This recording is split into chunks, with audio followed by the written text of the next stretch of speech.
उत्तिष्ठ नरशार्दूल कर्तव्यं दैवमाह्निकम् उत्तिष्ठोत्तिष्ठ गोविन्द उत्तिष्ठ गरुडध्वज उत्तिष्ठ कमलाकान्त त्रैलोक्यं मङ्गलं कुरु उत्तिष्ठोत्तिष्ठ गोविन्द उत्तिष्ठ गरुडध्वज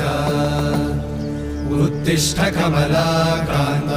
त्रैलोक्यं मङ्गलं कुरु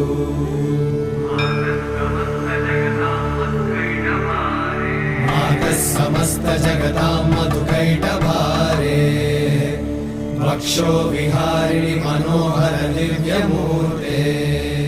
श्री स्वामी निश्रित जनप्रिय दानशीले